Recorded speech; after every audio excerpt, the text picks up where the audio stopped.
benda dua bunyi ni? Ya Allah, apa tak boleh? Kau aku yang tak reti, kau aku yang bengap. Oh bodoh. Kau tengoklah. Dia dah ada benda ni weh, tapi aku tak reti nak guna. Kau aku yang bengap sangat.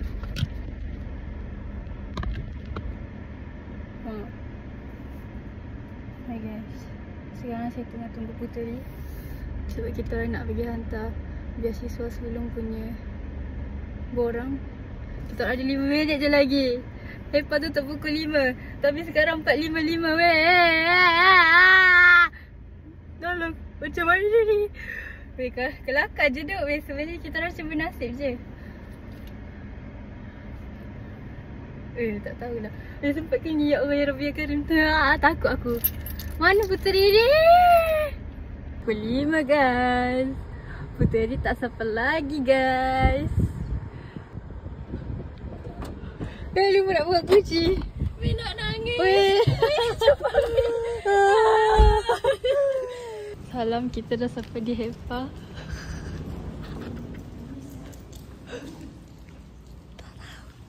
Weh, sebenarnya aku lupa pin. Kat bateri. Macam mana ni? Awak ni kan awak ni. Sakitnya. Kita orang dah ada.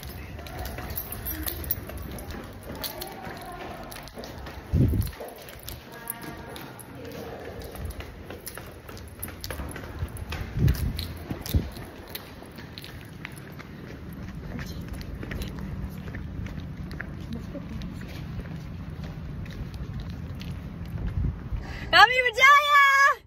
Kami berjaya! Akhirnya. Weh, nasib baik. Surut sikit. Okay geng. Penatnya. Penat weh. Kami berjaya. Walaupun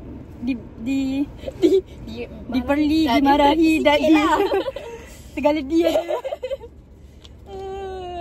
Yang si Puteri ni kata bawa ke bateri Ya weh.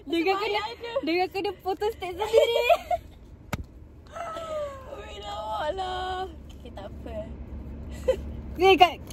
Kelakar duk kalau tak dapat. Weh lawak gila tapi. Doakan kita orang. Nak ke mana kita sekarang ni? Cik. Okay guys, itu sahaja vlog untuk hari ni. Sekian, terima kasih.